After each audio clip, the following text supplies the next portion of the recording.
En los acontecimientos internacionales del 2017, los ataques terroristas escenificaron las acciones más atroces, así como los escándalos de corrupción y la agitación política en varios países, llevando a los ciudadanos a perder la credibilidad en los sistemas de gobierno, así como el aumento desproporcionado de la inseguridad. Tal fue el caso que en los lugares donde se concentraron la mayor cantidad de personas se ejecutaron actos terroristas. En Manchester, Inglaterra, un joven de 22 años detonó los explosivos que cargaba al finalizar un concierto juvenil de Ariana Grande, donde 22 personas murieron y unas 59 resultaron heridas.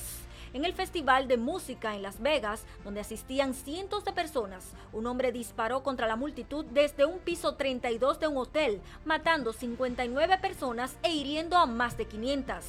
Durante un culto en una iglesia batista de Texas, un hombre disparó contra los asistentes, en su mayoría niños y ancianos, cegando la vida a 26 entre edades de 77 a 17 meses y 20 resultaron heridas. En las Ramblas de Barcelona, una furgoneta embistió una multitud de personas, seguido a otro ataque en Cambridge, resultando 15 personas muertas y más de 100 heridas. En una ciudad siria se llevó a cabo un ataque químico que dejó un saldo de 100 personas muertas y más de 400 heridas. De su lado, el parlamento afgano fue objeto de un atentado talibán, donde unas 30 personas murieron y 78 resultaron heridas, así como la American UNIF en Kabul, con 21 muertos y 50 heridos, ambos el mismo día. Mientras que en Irán sufrió un doble atentado, tanto el parlamento como el mausoleo de Imam Khomeini, donde 12 personas murieron y unas 39 resultaron heridas. En Turquía, a inicios de año, 800 personas se encontraban en una popular discoteca de Estambul y un atacante abrió fuego contra la multitud,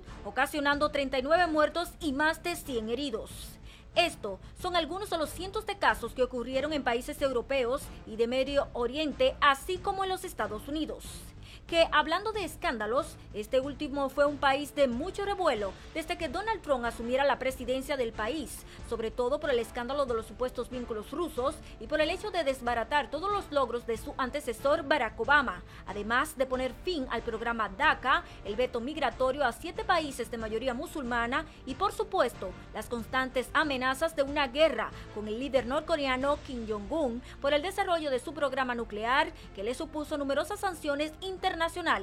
¿Y qué decir de la condena de 6 años por el caso Odebrecht que se le impuso a Jorge Glass, vicepresidente de Ecuador sin funciones? La acusación por enriquecimiento ilícito del exmandatario salvadoreño Mauricio Funes, la condena de cadena perpetua del expresidente peruano Francisco Morales de 96 años por su participación en el Plan Cóndor, por el caso de la Rasputina que terminó con la destitución de la expresidenta surcoreana Park Geun-hye, el heredero del imperio Samsung Lee Ji-yong fue condenado a 5 años de prisión, mientras que en otros países la tormenta política tocó en otros sentidos. Pasando a África, en Zimbabue, Robert Mugabe fue forzado a renunciar de su cargo tras 37 años en el poder. En Kenia, las elecciones estuvieron empañadas de acusaciones de fraude electoral por parte de la oposición, siendo reelecto para un segundo mandato de 5 años Uhuru Kenyatta, mientras que en Honduras las tensiones fueron avivadas por denuncias de fraude electoral por parte de la oposición, en la que resultó ganador Juan Orlando Hernández,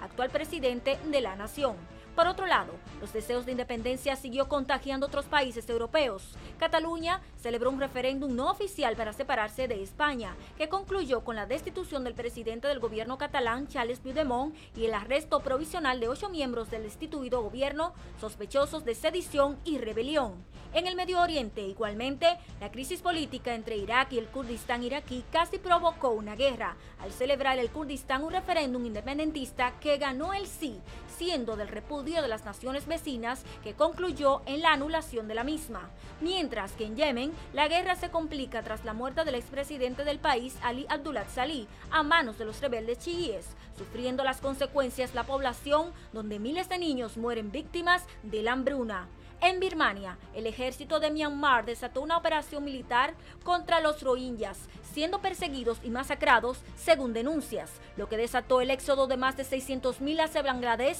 y una crisis humanitaria sin precedentes de este grupo étnico que llamó la atención de la comunidad internacional. En el resumen de este año 2017, Yajaira Antonio.